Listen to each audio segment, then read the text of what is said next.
Hello, everyone. Welcome to another MHT conversation. Mental Health Today is a website where we are trying to connect all Indian mental health professionals to one platform where they can directly connect with their audience, share helpful resources in the form of blogs, podcasts, webinars, and you can also find other self help resources such as self help books, apps, online courses, and products. Today we are having Ms. Zahra Diwan in our conversation, and I'll briefly introduce her to all of you. Ms. Zahra Diwan is a mental health practitioner who has been working with children and adolescents and mental health related disorders related to this population specifically. Talk about the topic that we are discussing today. Today we are going to be talking about the transitions that happen in our mental health from adolescence to adulthood. So I'm glad, Zara, you're here to speak upon it because, during puberty, it's such a pivotal time for a lot of us because there are so many changes happening physically, and I'm pretty sure there are also changes happening psychologically and emotionally. So, can you uh, describe what are those emotional and psychological changes that take place when that puberty phase kicks in? Yes, sure. So first, let's understand the stage of adolescence, Right. right? A lot of things are going on. Like it starts from biological, which is puberty, and it ends with social changes, like taking on new responsibilities. So there are changes in biology, social changes, and behavioral changes. Right. Also, um, adolescents are still maturing and developing, right? We see from a neuroscience perspective. Also, I would like to mention that adolescence, yes, legally, I think it starts at 13 and ends at 18, but uh, some children are very mature earlier, whereas some at 15 are still childlike. And suddenly, when you turn 18, it's not like adolescence as a stage stops. Right. You might still need be dependent upon your caregivers for things, right? Right. So now let me highlight all of the things that are going on in this stage. Um, being with starting with forming one's own identity, Right. like it's a stage which is the person feels a sense of power because making decisions that they have never made before, making important decisions that will potentially impact their future, like career related decisions or Right. decisions whether to choose a particular stream. So those kinds of things. Also, it's a stage of feeling vulnerable also, because you're not completely um, aware of what is going on. You're still in between and still figuring things out for yourself. Right. So feeling vulnerable because you're making important decisions for the first time in your life, Right. right?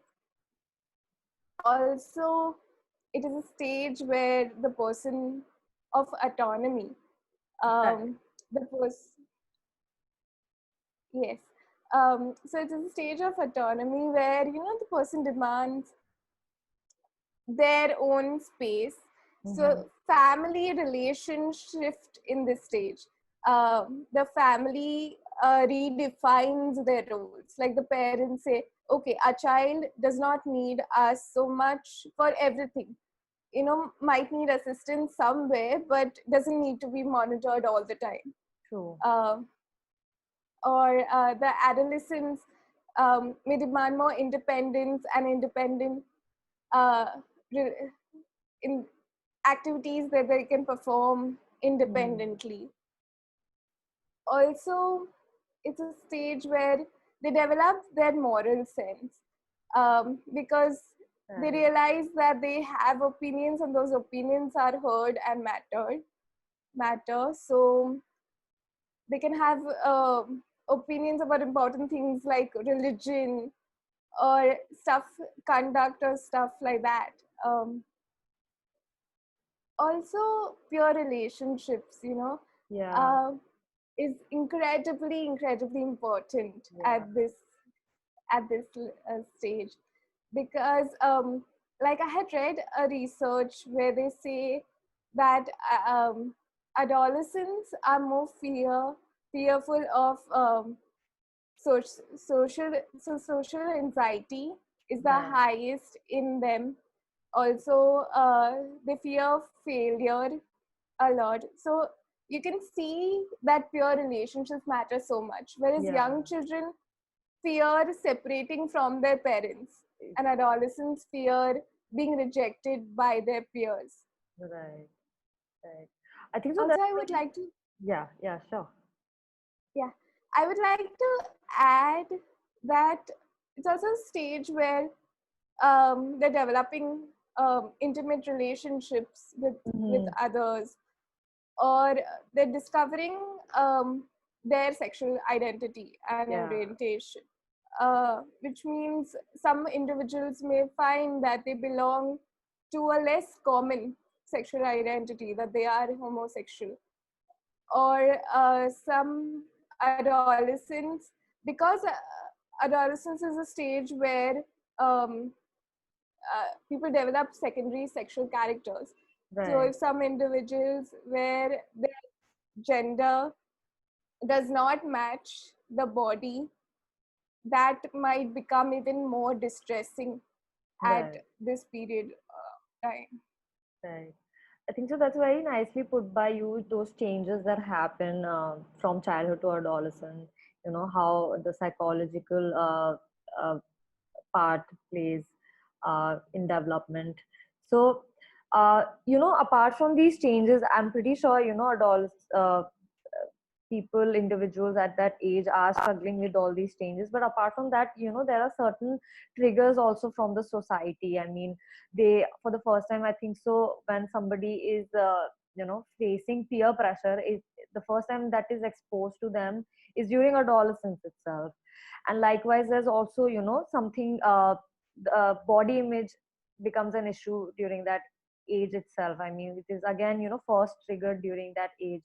And then a lot of research also talks about substance abuse, like teenagers are greatly exposed to substance abuse. So what do you think, what are your viewpoints on it? Because again, these issues are a very big part of anybody's mental health. So how do you think they affect an individual during their adolescence? Yeah, I completely agree. Peer pressure is very important to talk about at this stage. And first, um, I want I want our audience to understand that why peer pressure and peer relationships are so important. Yeah. They're highly motivating for an adolescent's behavior. Why are they highly motivating? Because out of peer relationships, an adolescent gets a sense of belongingness, Right. a sense of resonance with another person that is outside their immediate circle, which is their family, Family. a sense to develop a new identity outside of their family. So it is highly rewarding and highly motivating. And that is where peer pressure comes in.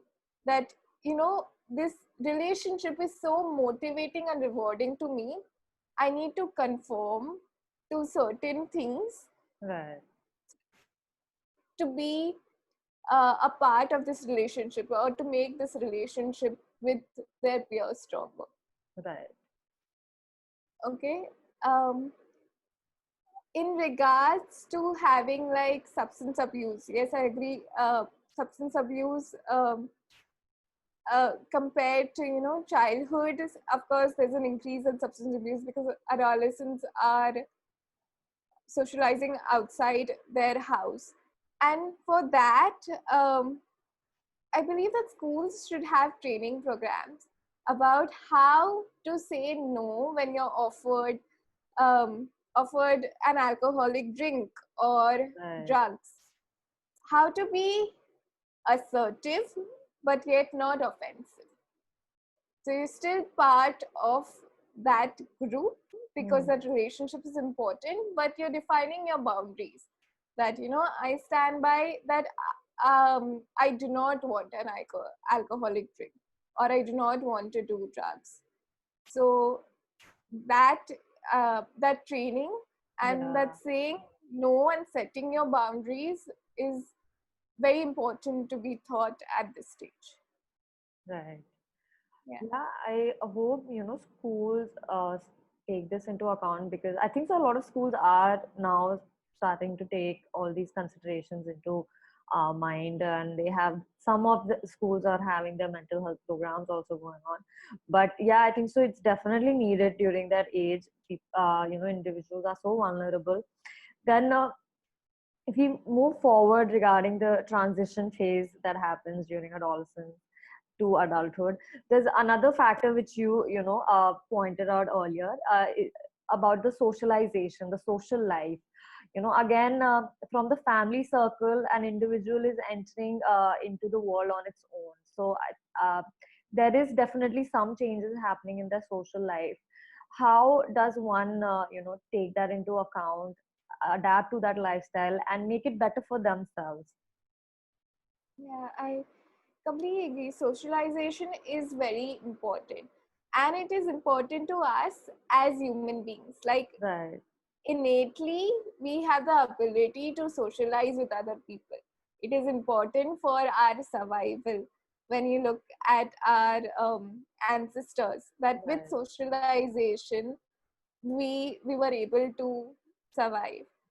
Um, I think socialization uh, is very important for later on success also, like work success, Right. or having a close knit or a close group of friends is very important for your mental and physical health. Right.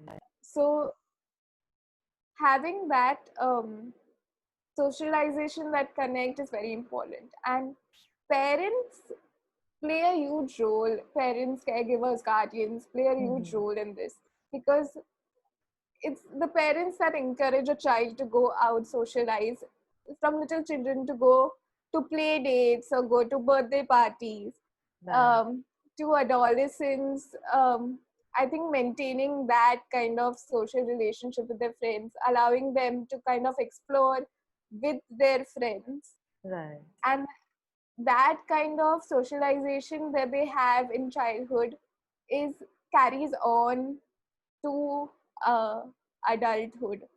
And a lot of parents are very worried in adolescence to let their children go out Right. with their friends, thinking that they will indulge in risk-taking behaviors such as alcohol intake, Yeah. or drugs, or even risky sexual behaviors.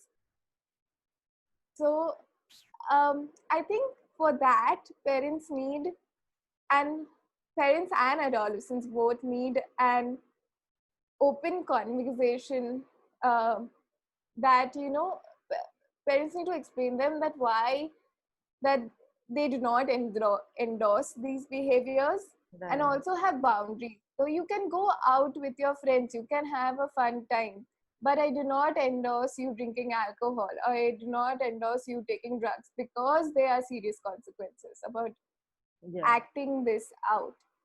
So unless your child is not entailing in risk-taking behaviors, I find parents should encourage them, especially to socialize, to go out, to experience life with their friends. Yeah. I think so. It is very important in today's day and life to have that social circle, and to be actively socialized in the society. And we can see this in the current population. A lot of adults find themselves isolated. They're feeling lonely. So now if we move towards adulthood, I mean, you know, what would you say regarding making friendship in adulthood? Because I can understand that, during adolescence, somebody might not have that a social a lifestyle, or maybe did have, but in adulthood, it's not so much the same because, you know, everybody says that, friends, it's difficult to make friends after an age, and so many things that people say around those lines. So, but I think so, it's very important to have friendship even in that age. uh, it's definitely good for the mental well-being, and who likes to be lonely, who likes to be isolated. So what do you think can help in terms of developing good friendship during adulthood? Yeah, I think you pointed out a very important factor that a lot of people say that in adulthood that it is very difficult to make friends and Right. it is very difficult to maintain uh, relationships and friendships that they have had previously. Right. So it involves like establishing friendship with your childhood friends that you've made prior, um, also reconnecting with childhood friends that you have not connected in a long while, and Yeah. making new friends. That friendship involves basic social skills of communication, of sharing your interest, of being curious about the other person's interest, and developing new interests so Right. that you can relate to the other person. Right. And it is very important because like friendship has a huge role to play in one's mental and physical health. Like one research pointed out that those who have closer relationships in adolescence in fact develop good self-worth and lesser anxiety and depression when they're young adults. So it is that kind of important. I'm glad you And shared having that. active, yeah, and having active friendships that you can, uh, people that you can count on, and Mm-hmm. people that you can care for you and care for. So that is greatly important. A lot of people nowadays are engaging in online friendship, which is a Right. great way to begin having conversations and begin making friends, especially when you have social social anxiety. Right. But you should try to translate those friendships into active friendships where supposing I need a friend because I'm in an emergency, I need a friend, I'm ill, and I need a friend to come over. An Right. online uh, friendship might not work in that Right. case of scenario. Absolutely. So it's important to socialize with people um, near you also, like at your create friendships at your workplace, create friendships and reconnect with past friends that you have created in school and college. So Right. yeah. Wow, that is, I'm glad you shared the value of friendship and how it actually boosts our self worth and, develops a healthy lifestyle in terms of mental as well as physical well being.